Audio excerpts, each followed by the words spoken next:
What do you see when you're in the dark? Welcome to Buried Stories, the show where the strange, the unexplained, and unbelievable come to light. I'm your host, Jeff Mercurio. Alongside me is Wendell Brown. How you doing, Wendell? Hey, Jeff, I'm fired up tonight. We got an awesome guest, and I'm looking forward to hearing the story. Good. Myself and Wendell, we're on a mission to dig up the stories most people keep buried. If you had a paranormal encounter, supernatural experience, a spiritual awakening, or just something so bizarre you can't quite explain it, we want to hear from you. Your story might just be the next one we uncover on Buried Stories here, because sometimes the truth isn't just out there, it's right beneath the surface. So if you're into that, give us a like, subscribe to our show, and if you got a story, email it to us at buriedstories74@gmail.com. With that, ladies and gentlemen, tonight I introduce to you Steve Gallatin. Steve Gallatin has more of a poltergeist experience. Welcome to the show, Steve. Good evening, gentlemen. I appreciate you Hey, having me Steve. on. Thank you very much Steve. for Thanks coming for- on, Steve. Yeah, thanks for My coming on, pleasure. Steve. Thank you. All right, Steve. So start us off of your first experience with, your first experience, and we'll go from there. Well, I'll go back. I was probably 4 or 5 years old in Centralia, Illinois, small town about maybe 60 miles east of St. Louis. I remember being home from school, sick or something, and my mother's had me go into the kitchen to get something. And I remember being scared, and I went back and told her, all the pots and pans and drawers, all the pots and pans were stacked up in the kitchen floor. All the drawers were open, and she went running into the kitchen. I remember her calling my father, how do you explain that? Things that just didn't seem normal. And being that young, I didn't know really what was going on. And I remember other episodes in this same house of seeing what I call now like shadow people, uh, full figure people, but they're just a shadow and they'll walk into the wall or they'll just walk across you in front of you or anything like that. And, speaking with my sister about this before, she used to say she used to see the same things periodically in this house. We didn't live there long. I think we moved probably when I was 6 or so, but finding out there was, I think several suicides in the home, a double murder next door. And yeah, sometimes you think the entities just attached to a home. And growing up, you know, I don't know if society thinks, I didn't want to think people, well, you're crazy if you see those or you think that it's real or anything. But yeah, I know in my heart, and I know what used to see. Uh, and several instances throughout my life. I'm 53 now, so I don't know if they attach to you personally. If I do, it's nothing.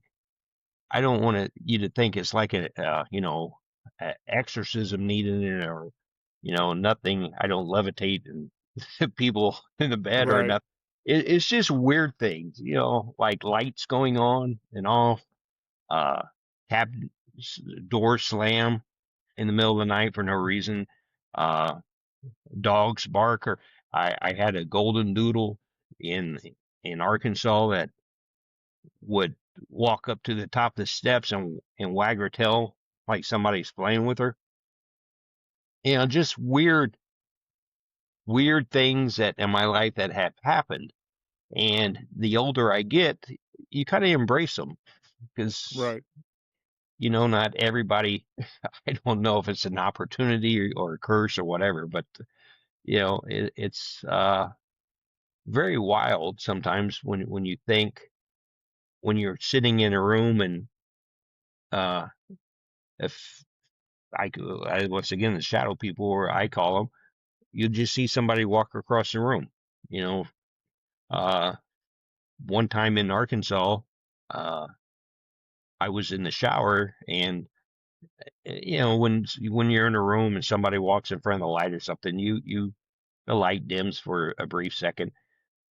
So I thought it was my wife that had walked in, and I started talking to her, and she's like, "Who are you talking to?" I said, "Well, you were just in the bathroom." She said, "No, I haven't left the bedroom." Hmm. You're Hmm. losing your mind. Yeah. So then you start to think, did that really happen? But you know in your heart it did. This Right. home that we had lived in Arkansas was built as a town doctor. So I'm sure he had patients that maybe expired. Uh, the room that was my bathroom upstairs was actually, I guess, the maid's washroom. It had its own private staircase that went down, that entered into the kitchen, so she was never seen by the family in the morning. So I don't know, just uh different different things there. We at the very top of the steps, uh one day we had a LED light uh that had been in there for months, a white light, and it just went to every color of the rainbow, Golly. flickering. And it And wasn't made for that?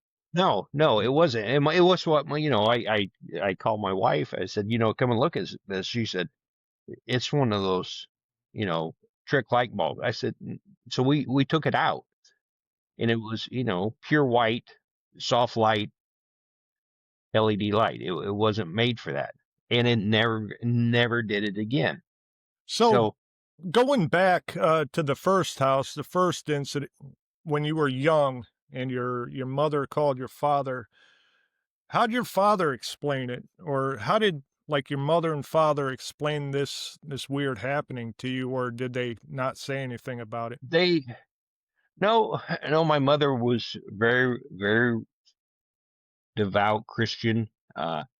She actually had the town priest came out with a blessing to help understand it. I think he buried a statue in the yard. I'm not sure what saint or something, but a saint to protect the house, whatever. But I remember them telling me stories that he felt uncomfortable and he Wow. left the house. The So priest? the priest left. Yeah. Wow. But these sightings, they weren't isolated to you or your sister. Your mom saw them, your dad Yeah, experienced stuff like that. my I speaking with my father about this doing this podcast, and he told me, at this one point he woke up in the middle of the night because he thought one of his kids had got in bed with him, and he turned on the light and there was no one in bed it was just him and my mother. Weird things like that, and lights. I remember the lights always going on and off at that home, and I don't really know if that's really pushed my parents to move, Right. but I know being very happy that they did move from there. It was uh, kind of a peace of mind.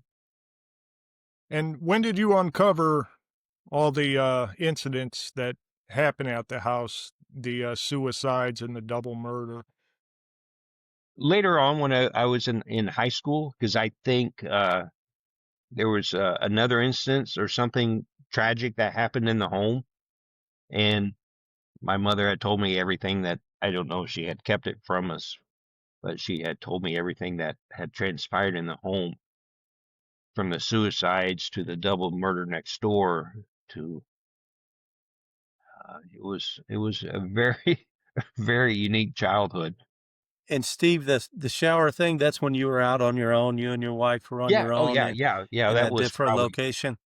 yeah. That window. That was when Denise and I lived in DeQueen, Arkansas. So that was probably maybe we moved them there in 22. So maybe 10 years ago. Okay. Yeah, we bought the house in 2014 and remodeled it. So somewhere in that time frame between 14 and Have before. you experienced anything since then, or any other oddities? Yeah, we moved to outside St. Louis when I got transferred there, and like I say, I don't know. And even studying the paranormal, I don't know if it's attached to you, or they come with you, like they're part of a shipping container. You take your ghost with you, But weird things, lights again, uh, doorbell for no reason in the middle of the night, just little. I shouldn't say scary things because nothing's like I've never been terrified of it. Right. It's just weird things that happen. You shut the light off. You lock the door, and 5 minutes later you go back in. The door's unlocked and the lights are on. Golly. And this is still Or going on? yeah, oh yeah, yeah, yeah. Unbelievable. I know we're going to talk about you had a near death experience, so we'll get to that when we get to it. But where does that fall in the timeline of of today versus your childhood? Where does your near death experience fall That in that timeline? in I think it was 2022 window. I had COVID, uh, Okay. severe COVID. I had the pneumonia and everything that you could have with COVID. In fact, I had went to the hospital in Texarkana, the closest one, and they told me that they were going to admit me. And I said, well, I'm scared. I'm not even 50 yet. She said, well, most likely you're going to wind up on a incubator. I said, I'll go home. I mean, Yeah. if it's getting to that point, I don't want to, I don't want to, I honestly, I Yeah. didn't want to die there with some lady in a spacesuit, So let's Okay. let's talk about that experience. It was during COVID. We know COVID was going around. I remember hearing a lot of people, they would admit you to the hospital, put you on a respirator, and that was basically it for the person. They wouldn't try to treat anything. So you got sick with COVID and pneumonia. You were about to be admitted to the hospital and put on a respirator too, and you decided to go home. So how did you take care of yourself, and how did this experience play out with you? I, my hometown doctor, we were kind of rural Arkansas. So I dealt with her when I first got diagnosed. She's one that, I tested positive with. We went to the ivermectin thing, but she thought maybe it was already too late. Uh, Went through the round of antibiotics or whatever. She said, get home, call me every day, and we'll check on your progression. Next day, I thought maybe, mild case, whatever. And she said, you may have the case where you feel like you're getting over it, and then, the bottom drops out. And that's what happened. I remember watching football on Sunday.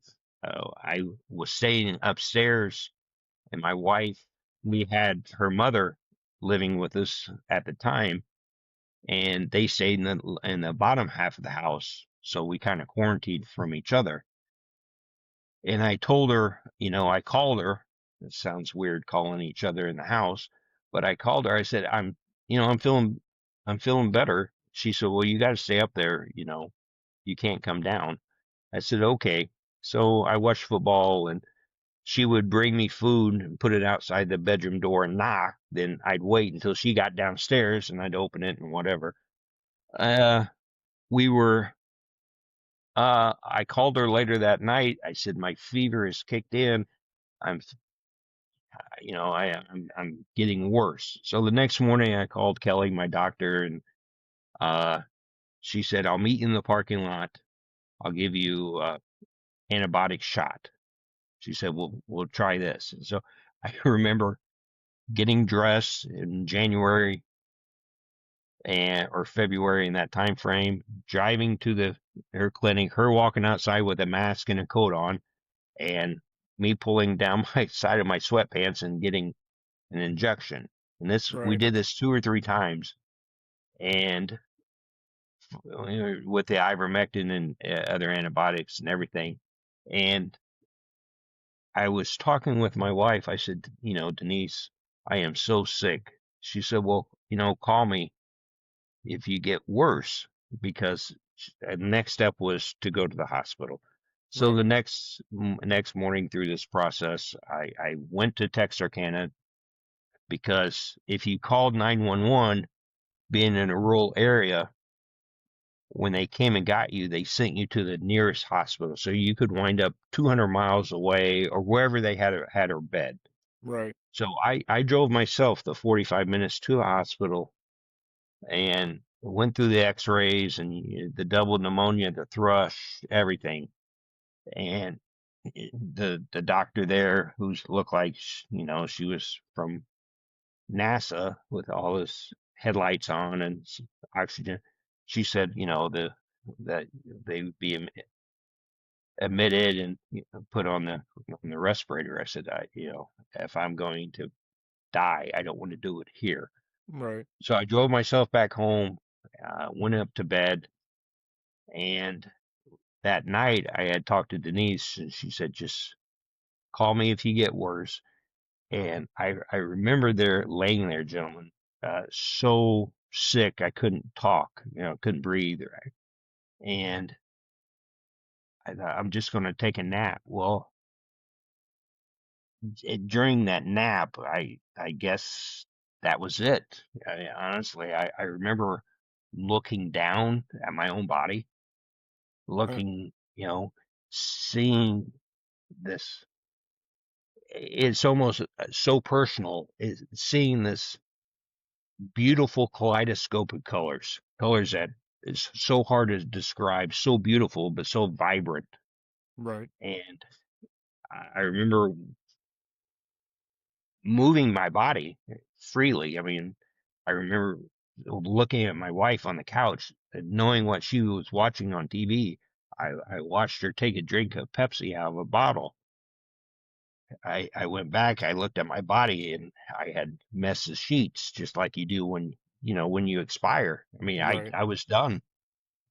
But my mother, who had passed away in 2005 of breast cancer, I remember seeing her so beautiful. And she said, she always called me baby boy. She said, baby boy, it's not your time. And boom, I'm back in my body. Later that morning, my fever broke. Everything, that was like the turning point. Incredible. So you got Yeah, better after this? yeah. After after I died, I got better. Unbelievable. Wow. Did What you did your have wife a, say? yeah. What was your wife's She reaction? I called her. I said, I just died, being her. And I like to be, as she said, oh, Steve, you're full of shit. I said, no, I know what you're watching. I know what I, I knew what commercial. I knew she had taken a drink of Pepsi, and she's like, yeah, you're, you're right. And did you have any, I've heard other experiences such as that where they felt at peace, they felt an overwhelming calm. Did you have any of Oh, those yeah. feelings? Like I said, that the warmness, the kaleidoscope of colors, the internal peace. I mean, it was literally the most euphoric feeling. Is just hard to describe how at ease everything was, and how like you just floated. You went where you want, like on like on a drone. What It was what did it do to your perspective? Or are you afraid of dying now? Is it different? Is your no, feelings it, different? you know, What did it you, I put mean, it what's put your life perspective? it put life in perspective to a point. Was it reiterates your faith of an afterlife. not I'm not I didn't see Jesus or God, or they didn't. Thank God, they probably would have yelled at me, but uh they probably got a lot of explaining to do. Yeah, so do Uh I. yeah, so but it was so magical, gentlemen. It was so unbelievable, restful and peaceful. And had I not seen my mother, and she sent me back or told me, I've been more than happy to stay if that's it. How long would you say this period lasted before you went back to your body? Maybe I would probably say less than maybe 20 seconds. I Really? would probably under a minute. I mean, just long enough to the warm sensation, the colors, the rise above your own body, look down at yourself, and like, wow, you I felt fully conscious, that I know what I'm doing. I wanted to see my Yeah, wife. I walked out of the bedroom and uh, or I guess floated. I don't know what the hell I did, but yeah. down the stairs and saw her on the couch and went back up, and then and it's field of colors that is the colors that, if I wish I could describe them, but the box of 64 crayons has nothing on this. How vibrant and beautiful. So That's encouraging to me. It's encouraging. I always yeah, look up because I've always heard the story. You always look down at your body, or when yeah. you pass. So my mom and my dad, I was at when they passed in bedside, and I looked up in both occasions because I thought that same thing, that they might be looking down. And a horrifying one in terms of medical treatment in times like COVID, just totally alien. Uh, it was because we lost Randy that we worked with, and it was went in, got on the respirator, doing okay one day, doing a little better, not doing good, not doing good, doing better, then going totally downhill and passing. And and he was 42 years old, Yeah. and the same cold, callous treatments were going on there. Bodies were being put in trucks outside the Mayo Clinic, kind of thing. And I think it was Mayo. It may have been some other hospital, but I think it was Mayo. But they were just having to do with what they had, and it's an eye opener, I think. And at least COVID was to me about how bad it can get. Oh, it's so quick and so scary. I mean, we could have an outbreak tomorrow of the same variety. I'm kind of surprised that they gave you ivermectin because they were bashing that medication from the start, you know? Well, once again, this is rural Arkansas. I had gotten it at the feed store. Oh, did you? Okay. Yeah, I got I you. got you. I got you. Yeah. yeah. So, yeah, I had a very country doctor, and she's like, it's the same thing. If you can get a hold of some, get it. Yeah. Sounds like So, you had a good doctor. Yeah. yeah, I afterwards I had to have the transfusion, the blood whatever, plasma transfusion, or they were doing whatever with the COVID. Uh, I Later on, a few months later, I had a kind of a COVID stroke related thing that affected me for a few weeks, but it was all COVID related per se. So yeah, I recovered from that. I don't know mentally, but physically, I'm okay. I was going to say, have you had any lasting effects? Because you hear about long COVID Oh symptoms. yeah, oh yeah. My memory is Yeah. horrific. Is it? I have an underlying cough. Sometimes I'll just cough for no reason. I'm always, you've seen me drink, I'm always thirsty.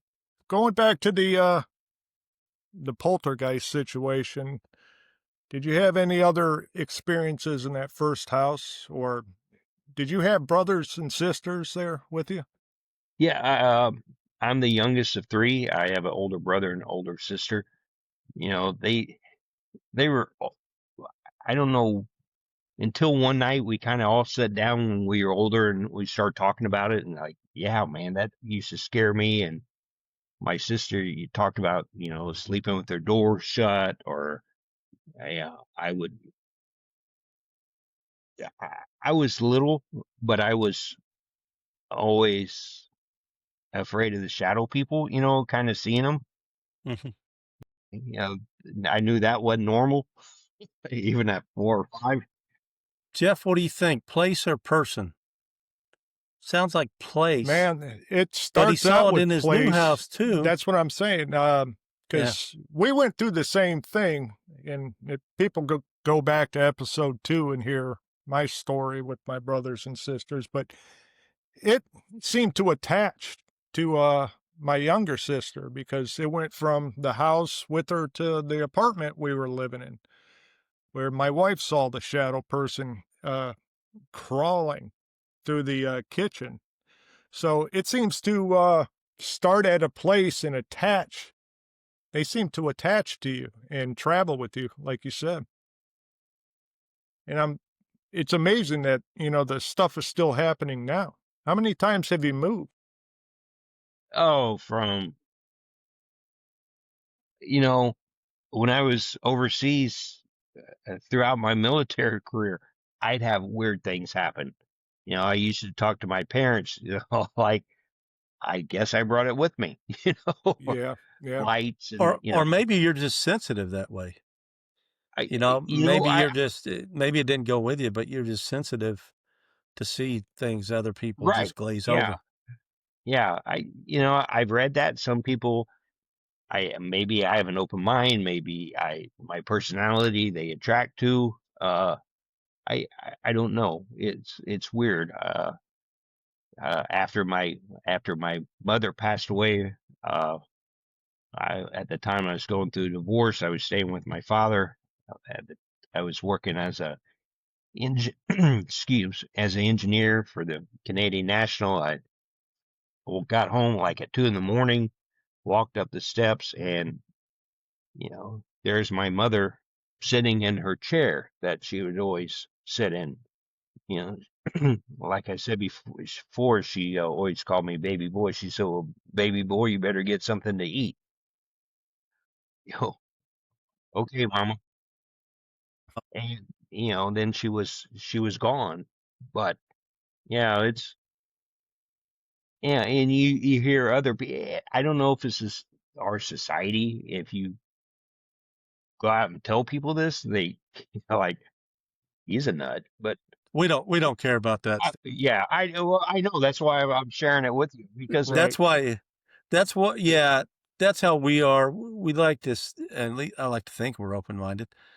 yeah, maybe that's it. Maybe I because I am open minded. Like I said, it's never been anything far as meanness or anything like that. Yeah. I think they like to hide my keys from me sometimes, but Yeah, the my glasses, same yeah. situation. But Yeah. then you'll find them right Yeah. where you've looked 10 But times earlier. that happens so much. It's weird because it'll be on the table. You'll walk away. They're not on the table, and you'll look every square inch of the table. You'll leave. You come back. They're right there.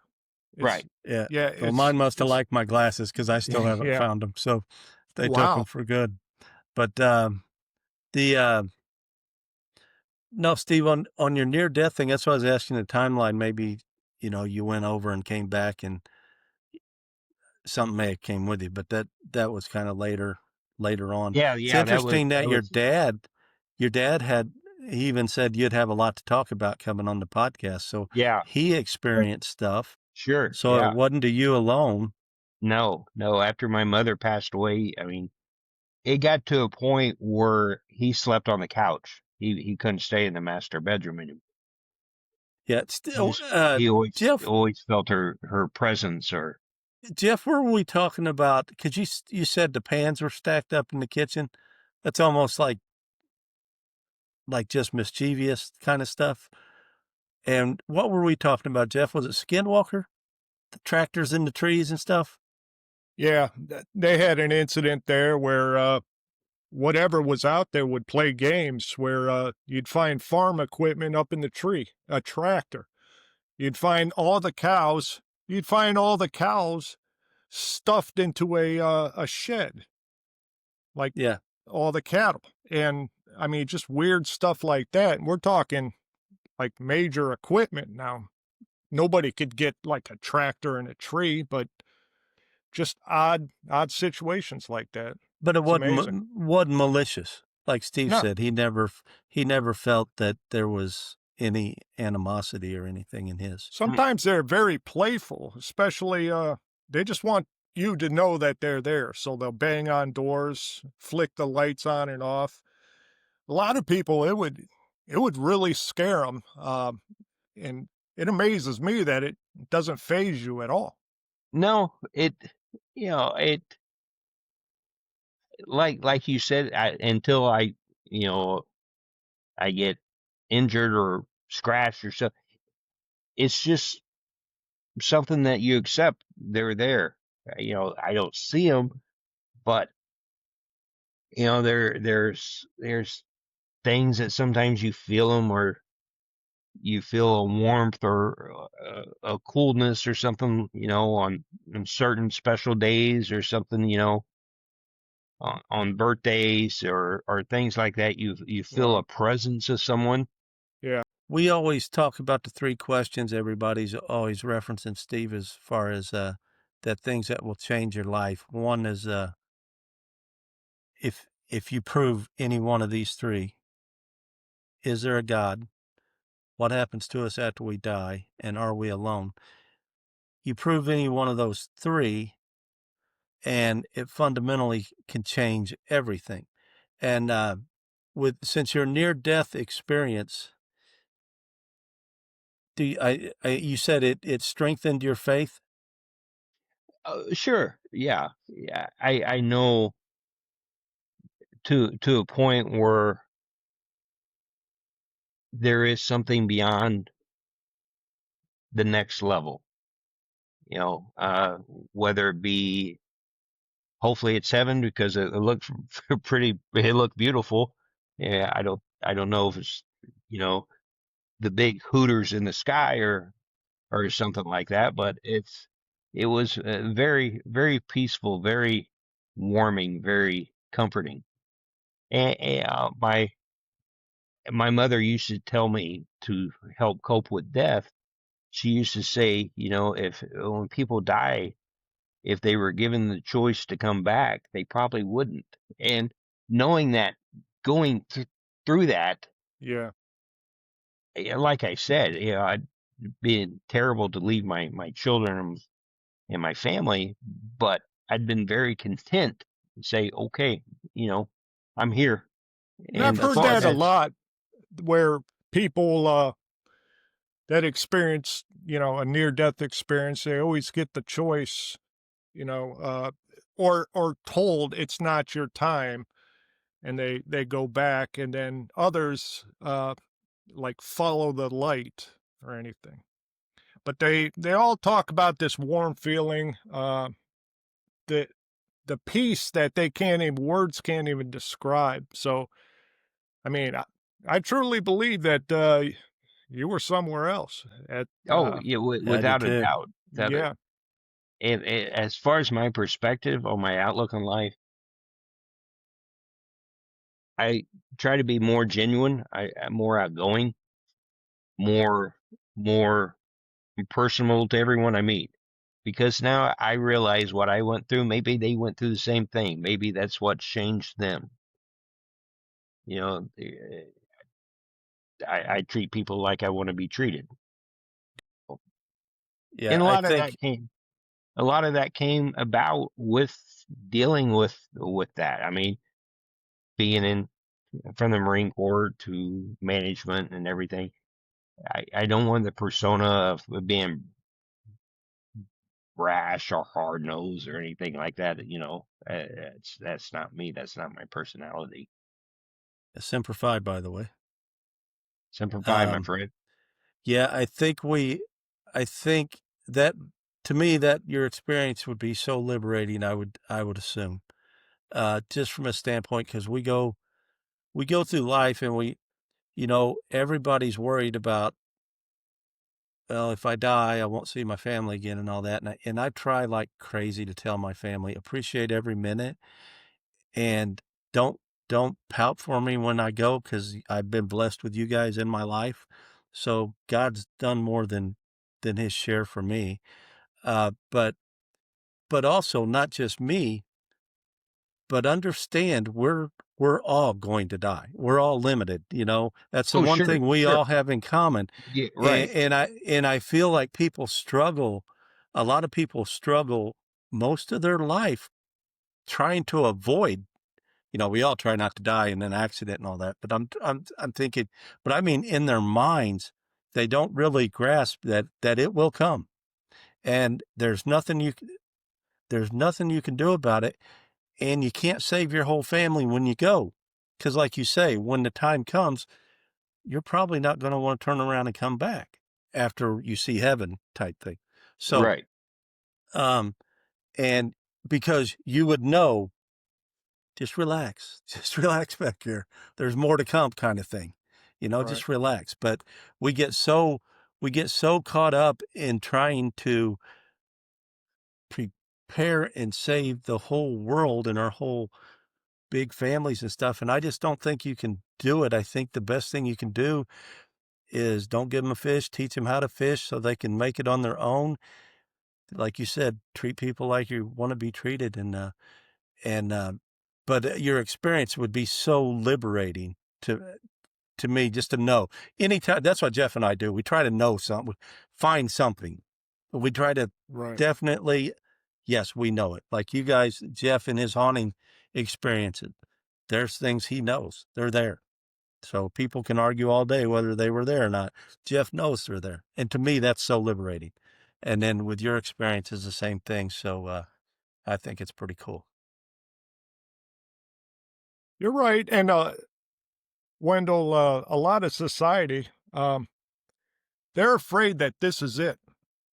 They don't look beyond what's in front of them. So yeah, to die to them is they're done. They're finished.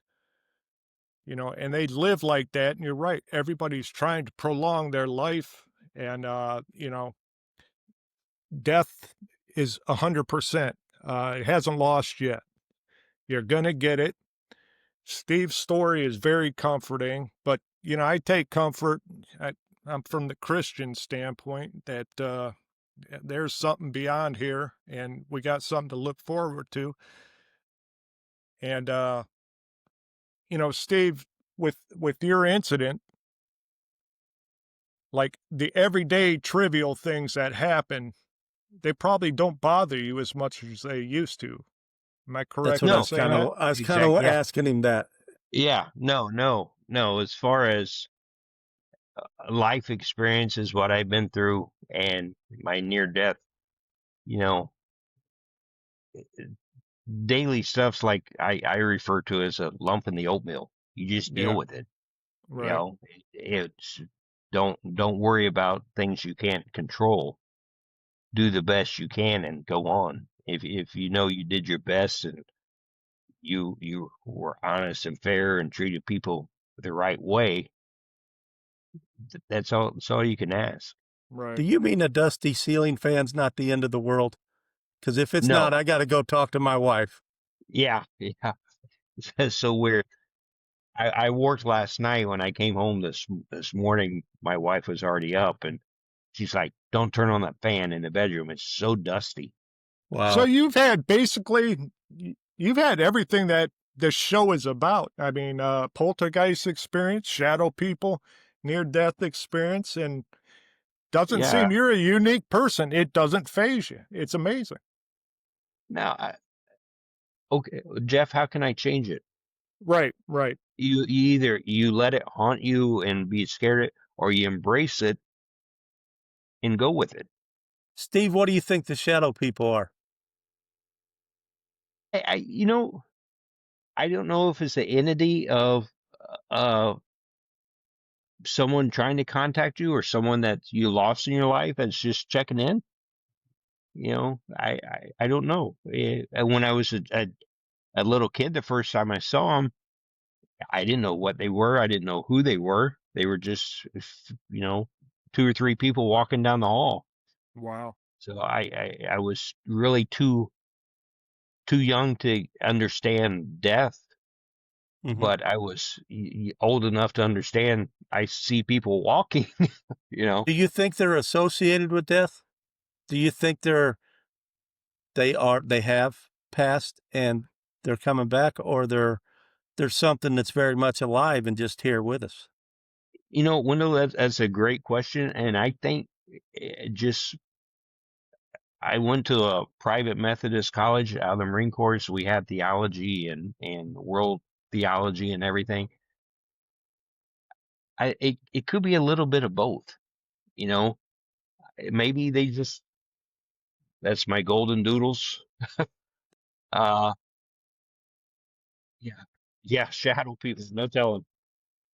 Uh, I don't know if they're just maybe periodically checking in or just there's just I had a major surgery when I was in Michigan after my mother died in the recovery. I remember the nurse talking. She said, you know, you were talking to your mother the whole time. I said, well, she was in the corner. She said, you he said, without a doubt, son, you were talking to somebody. Incredible. And wouldn't I sometimes think that the irony is that as much as we worry about death and prepare for it and all that, that maybe that death doesn't exist. I mean, Uh, really, yeah, maybe sure. death doesn't exist for anything Maybe in or in anybody. this form or this Yeah, capsule, you just move on to something else. Yeah, yeah, yeah. yeah, Yeah, and even like ghost and poltergeist and things we see, and you can even go to aliens and everything. But maybe there is no death. It's just a transition, and everything's alive, and even the things that we see in these circumstances, poltergeist and stuff, that it's just living in another context that we don't understand. But sure. it's Or don't interesting. don't see, or we just get a glimpse of it by accident. Like yeah, Yeah, like the light's right there, and or how there's so much more in this world that we just can't see with our eyes yeah. because of the spectrums that we see at, but it's right in front of you and you don't even know it. And uh, that has always intrigued me, that maybe everything's living. We just don't see everything at the same time. But yeah, It would Yeah, which probably is scare us to death to see everything that we it don't probably would. see. well, And It sure, sure. probably yeah, would. I don't think we're ready for it. Maybe no, that's no, what we're doing here, I that we're don't not think ready we're for it. I don't think we're Yeah, designed for it either. Um, but I've always thought that there was a very real thin veil between our reality and the beyond, and sometimes it slips through this veil, and you get a glimpse, like you were talking about, Steve. It's definitely something to think about. My wife calls me a nerd, but yeah, I think a lot of crazy things sometimes. Not so much they're crazy, but I don't think we understand a fraction of our own world, our I own agree. entity, or our own I life. agree. You know, Steve, since your near death thing, and you saw your mom, did you feel differently about your mom? Like maybe you were overcome with, the loss, and she's gone, she's dead, she's gone, she's not here, woe is me, and I can't see her anymore? Or now that you kind of know there's more, do you worry about her at all now? Honestly, my mother was in hospice and everything. I'm actually the one who unplugged her.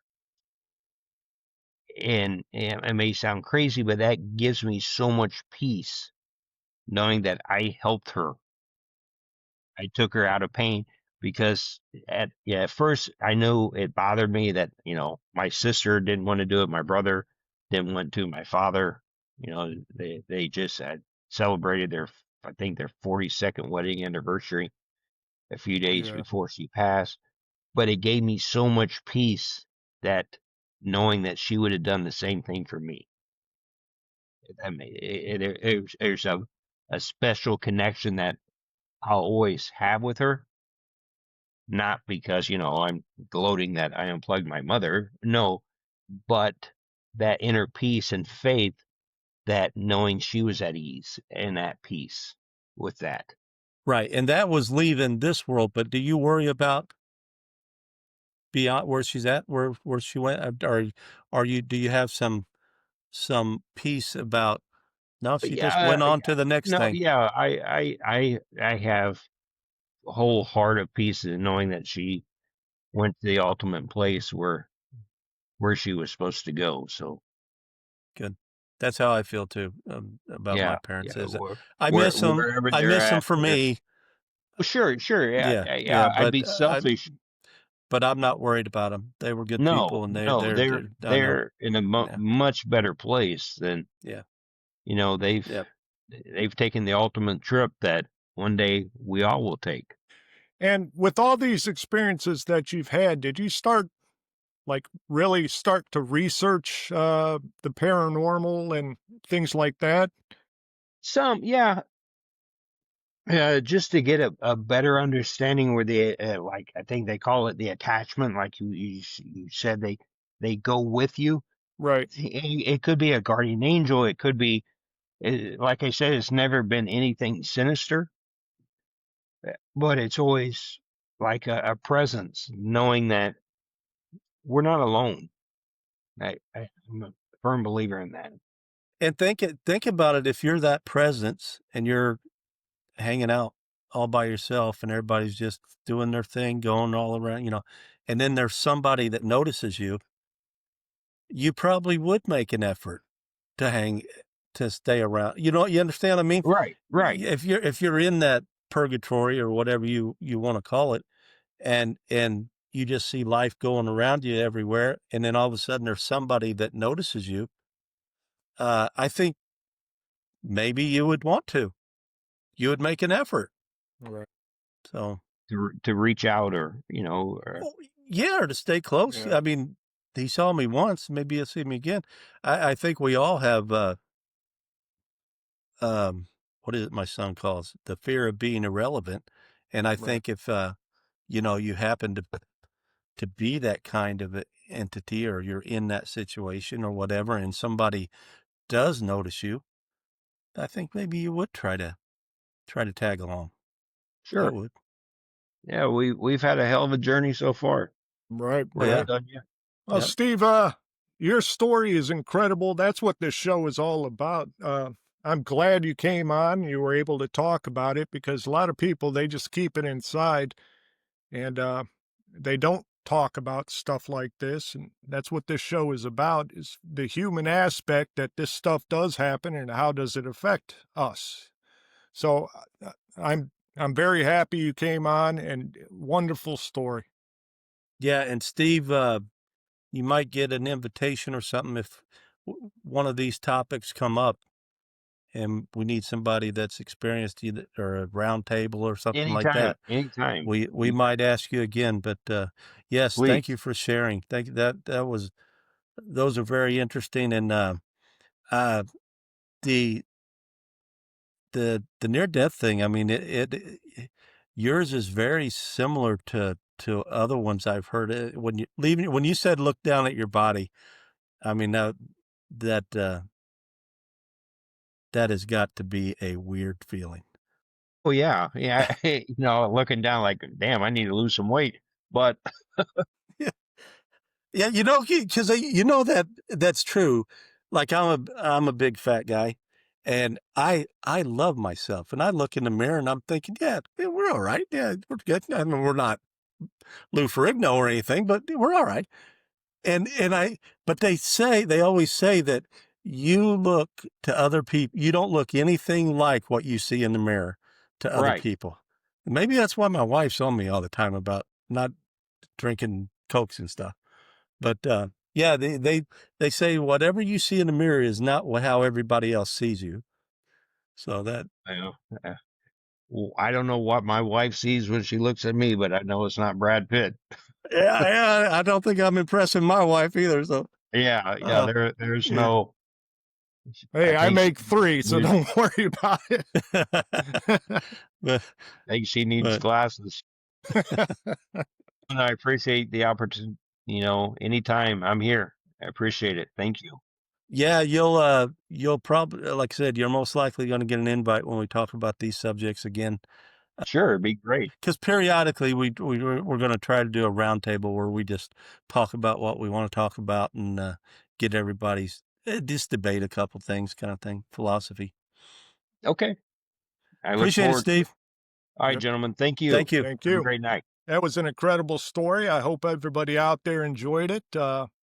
Thank you for watching Buried Stories. I'm Jeff Mercurio. That's Wendell Brown. If you got a story that you'd like to share with us, please email us at buriedstories74@gmail.com. Leave a comment below.